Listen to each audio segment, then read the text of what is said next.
अरे काहे मुसर भिड़ावलू अरे रख दिहलू थुथुन बिगड़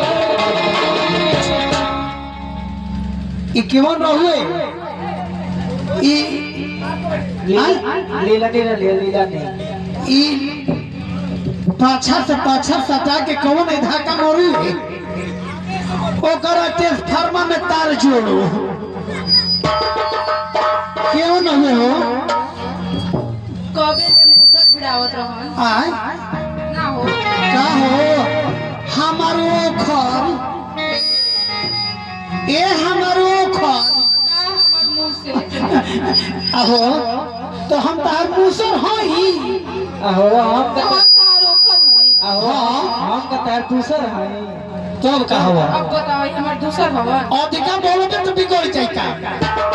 तीहे चाहत रहे के दोसर के बेकत के बिगाड़ दी काहे के आय बदमाश के लाजो ना लगे लगे भवई से बोले देखो इनकर ई छोट बन अभी काले इनकर चाचा बोले ले रहे हां आई आई तो ठीक करे चल लइका के चाचा के बोलबे करेला हां तब का तो लइकवा चाचा बोली ना हमरा के हां का ई नाना ठीक से नहीं खबर रे का हो का आहो सुना का हो देखा हाय देखा तनो हां देखा तनी हेकर तरी रहन देख लो देखा तनी इ नवा खानदान लेके बैठल बा बुझाता कि कुछ टोली लेके आहो आय ई का दिका कह दे ना ई तहार के हवा ई हां ई हमरा के तो भौजी कहल ई हां ई तारा का भौजी कहला तो हमारा ससुर के दामाद हई हां तारा का भौजी कहला तो हमारा ससुर के दामाद ह तहारे हां आ ये बेचारा अपना ससुरारी गई का करे ससुरारी गई होली के महीना रहे आ साली बड़ी खुश भइली सालिया को ढिटार कइले होई ह हाँ साली इनके के कहली का कहली ए जीजा जी औसो के होलरी में फगुआ भाजे खातिर ना होइबो त ई का कइलो देखो ई टेंगारी भाई के ए मुंह काहे लटकइले बड़न हो मुंह लटकल में थुराइल हुई है हां थुरले होई ह ना साली के बोलावला पर अपना ससुरारी गइलो आ केहू से कुर्ता केहू से गमछी केहू से जूता केहू से मोजा मांग के गइलो ई रहे ना बेचारू के हर घर ना रहेला ना रहला ना आ मांग के ससुरारी गइलो साली देखली तो बड़ा खुश भइली बहुत खुश भइली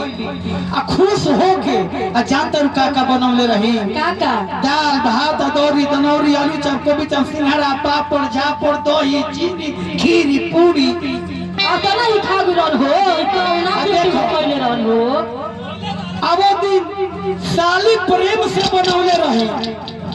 आ साली काढ़ के दे तो गइलिया खा तो गइलो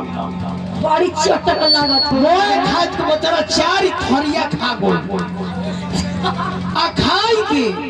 आ देखी तो एकरा देह पर हानि चढ़बा मैं तो रोहनिया हुए खींच ले ले मोए की जा जाताई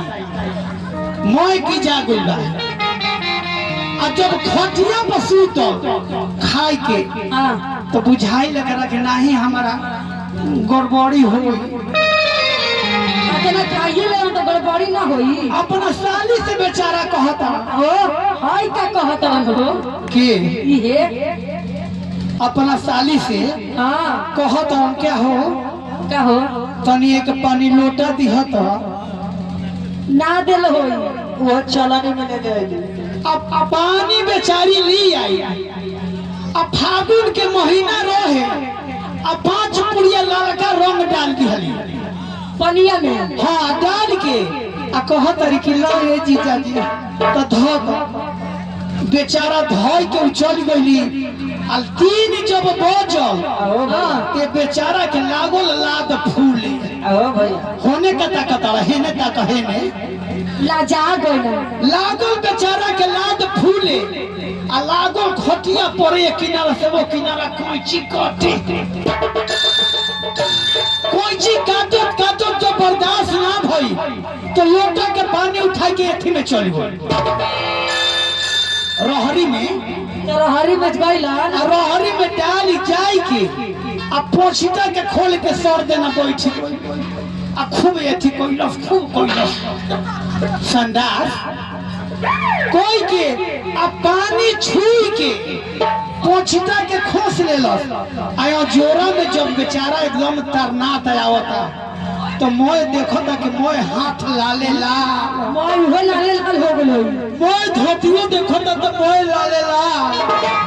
बेचारा लागल रोवे लागल ई चलले बा बेचारा नु कि हमरा ये थिए में कुछ काट देल मोय खूने लागल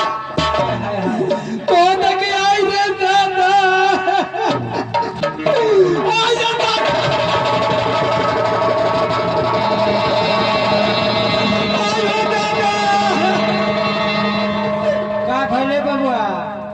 छपिटा तो रहे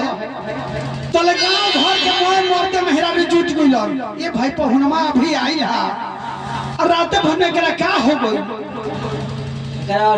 असाली सर सब जुटली जा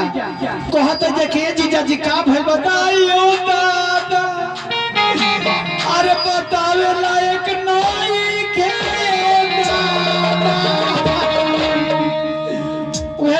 कहली जा कि हमनी के जबरदस्ती देखत जा टेंगरी भाई के आने इनका के पोट से निहुरा देली जा आ निहुरा के पोछिटा के खोल दी हलो आ पोछिटा के खोल के आ झांकत आलो तो टेंगरी भाई का कहले कि पीछे से पांच फायर ठाई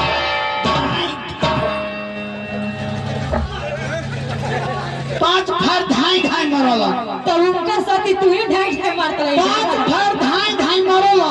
उहे गांव घर में लइका जुटर हसन लगल सन पियर हुरे के ही में ढुकल बा